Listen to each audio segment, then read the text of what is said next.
Hi guys, and happy weekend. So today we are pulling out cards for the week of August 23rd. I know last week's video was extremely confusing. Trust me, it was bugging me too. I almost deleted it, but I just left it there. But today we're taking a look at the week of August 23rd, which we already know the astrological energy for. So let's go ahead and take our reading.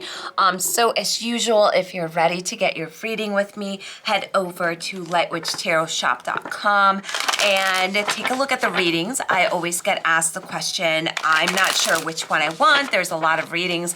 I would always suggest go for a custom reading or a guidance reading. Once your reading comes up in a few months after, you also can change the type of reading you chose, right? So you have that option to do so. If you're also ready to get your curandera candles or your talismans or whatever it is that you're looking for, skincare, everything made by me, just head over to the shop and see what you find. So let's go ahead and set the tone for this coming week. The two decks that we're using today are the Field Tarot and the Shaman's Dream Oracle. Now let's take a look at this energy because this looks quite very amazing. We actually have three major arcanas. We have the Universe, and we have the Tower in reverse, and we have the Chariot. So as we see, things are beginning to align is what I'm getting here. Things are beginning to align for us.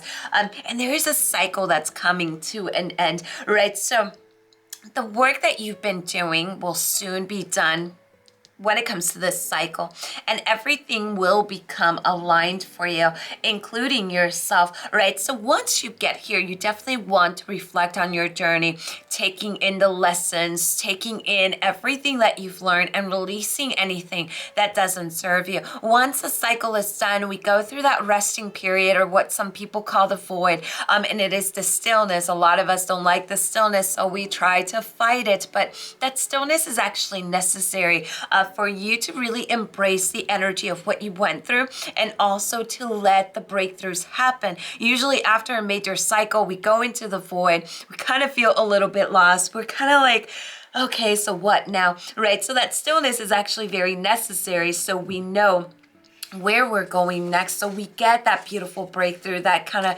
takes us there, right? So what we're seeing here is the Tower kind of shows that the chaos is almost over, and we do see that in reverse, right? So that chaotic, that Kali energy, that unforeseen change is turning now into a time of renovation, right? So this is pretty amazing because it feels like you probably were going through it and it was like things after things, and now everything's beginning to calm down. So now it's time of renovating. Okay, so what in my life am I ready to release, right? My past is now in the past. My future is not here yet. Let me work with this present moment. This is a card that says, where do I need boundaries, right? What do I need to release? What do I need to call my power back? Am I letting people's opinions about me get in the way of myself? Am I afraid to embrace who I am because of the judgments of others? You know, this is really time to stand your ground.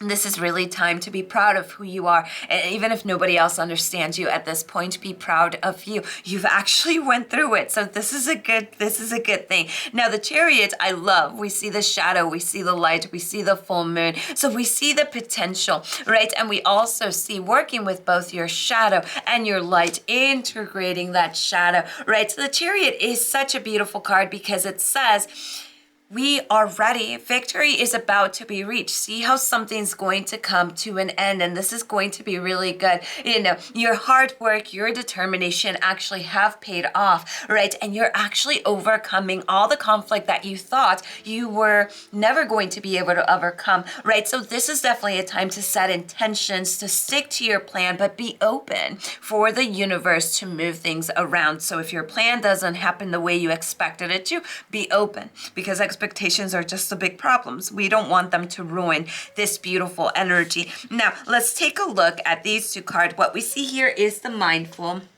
and we see the lay of the land, right? So here we have a time where you don't want to get too lost in your thoughts, right? You want to use both your logic and your intuition, but you don't want to be too stuck in your feminine aspect or in your masculine aspect. This is going to be the message of keeping a clear mind, right? And if you feel those hurtful thoughts, see where they're coming from and try to release them, because this is going to be a week of a lot of negative thinking. So paying attention to the way that you're thinking is going to help you not get stuck in that mode of, I'm not good enough, I'm not worth it. You have the power to get out of here. Just make sure, out of here, meaning that out of those thoughts, just make sure you're taking care of yourself, because a lot of times we put so many expectations on ourselves and the stress just feels very heavy, and then we just feel like, whatever, this is it, but boundaries. And sometimes saying no, sometimes we have to remember that our self-care is more important than the world around us, even though society says us differently, right? What we see with the lay of the land is you also have this amazing ancestral wisdom coming through, the energy of the ancestors. When we see this card, it's also about the past lessons. We see the universe. You've been through a lot. Use those past lessons. Let the wisdom come from there, right? So you are actually well informed. You just have to tap into that inner clear cognizance, that inner knowledge of yours. You are also packed with a lot of ancestral wisdom. So do not look the other way. Do not keep confusing things with, especially this week, do not see something that you were thinking about or daydreaming about, and then it happens. Don't see it as a coincidence. See it as your power to make things happen, right? So for our affirmation, I'm using this deck. I have no idea what it is called.